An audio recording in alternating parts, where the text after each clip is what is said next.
Let's talk about something nobody's really ready to face. Beyoncé and Jay-Z's relationship with Diddy. Not the glamorous, filtered version sold to us over the years, but the unfiltered, raw reality that's starting to leak through the cracks. We've all seen the headlines, but what if I told you the truth is darker than anyone imagined, and that the Carter Empire is scrambling behind the scenes to keep it buried? Here's what kicked it all off. A man named Joseph Manzaro filed a lawsuit against Diddy, detailing some of the most disturbing allegations to ever come out of the entertainment industry.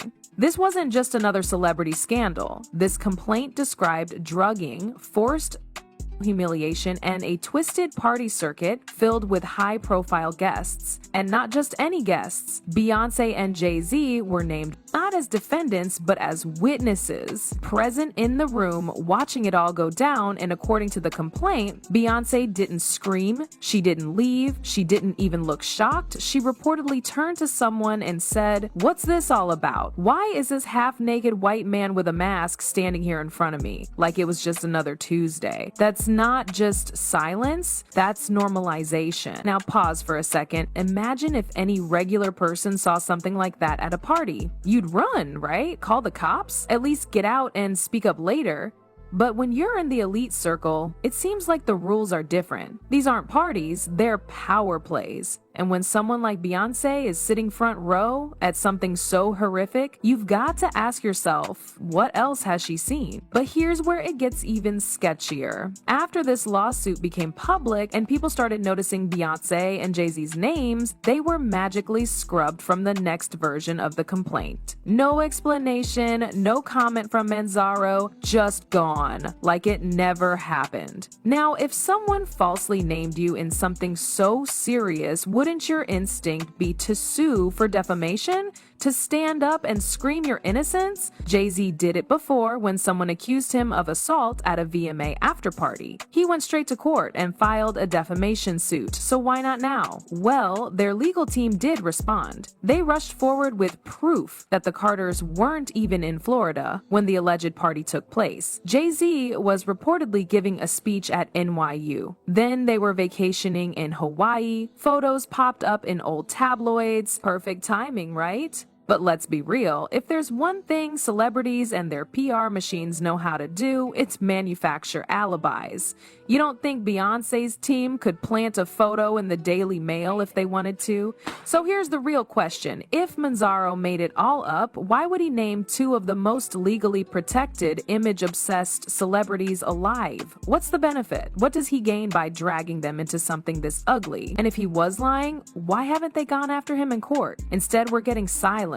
Beyoncé, who's never afraid to speak out about injustice, feminism, racial equality, social issues, suddenly has nothing to say. Not one word about her longtime friend Diddy, who's facing multiple lawsuits filled with accusations of rape, trafficking, and abuse. A man she collaborated with, partied with, embraced in public. Nell, not even a whisper. But it's not just about what Beyoncé saw, it's about the system she's a part of. The same system that protects predators and silences victims. And now that Diddy's empire is crumbling, the people closest to him are pretending they were never there. It's easy to pretend this is just tabloid noise, that it's all too wild to be real. But here's the part that's even more disturbing. None of this came out of nowhere. Beyoncé's relationship with Diddy didn't begin at some random freak-off party. It goes back decades. They weren't just business acquaintances. They were collaborators, confidants, and part of the same elite circle. Back in 2003, Beyoncé dropped a song called Summertime featuring Diddy. Harmless on the surface, but that track wasn't just about music. It was the beginning of a long-standing association.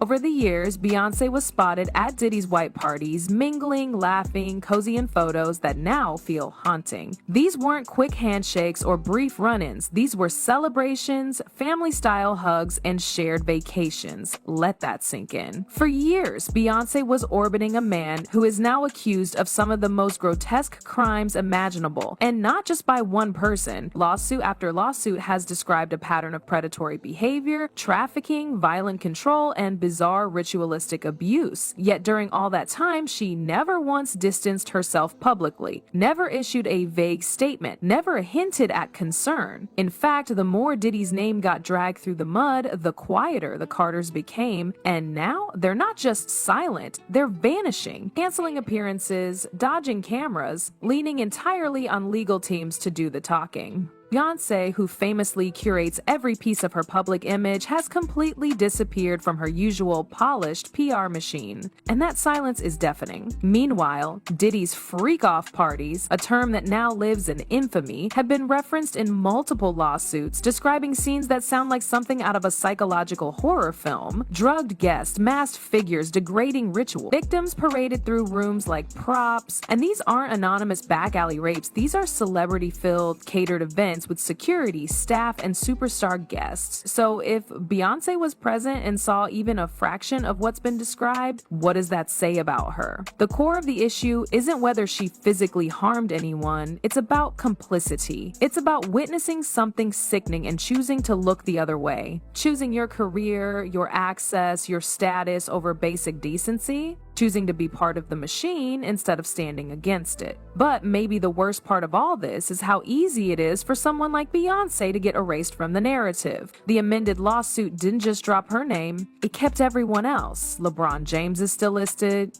Jacob the jeweler is still in there, but Beyoncé and Jay-Z, gone. Just like that, according to page 6, their legal team supposedly proved they weren't in Florida at the time, using vacation photos, press reports, university schedules. Convenient. And yet, something doesn't add up. The complaint quoted Beyoncé directly. It placed her in a room, made her speak, not some vague implication, a full-blown quote. That's not something you imagine lightly. So how does a witness go from quoted in the filing to suddenly irrelevant? Was there pressure, payout, a threat of countersuit, or maybe something deeper? A reminder that no matter how loud the accusations are, power can still buy silence. This isn't about one lawsuit. It's about a culture of elite protection, where billionaires live above the rules, and victims are told to be quiet or be crushed. And every time someone like Beyoncé vanishes from the spotlight instead of stepping into it, that system wins again. The machine behind these stars isn't just PR teams or celebrity lawyers, it's an entire infrastructure built to protect power at all costs. It scrubs timelines, manufactures alibis, buries lawsuits, and intimidates anyone who dares to speak out. And that's exactly what's happening right now. While the media gives Beyoncé the benefit of the doubt, victims are being asked to prove the impossible,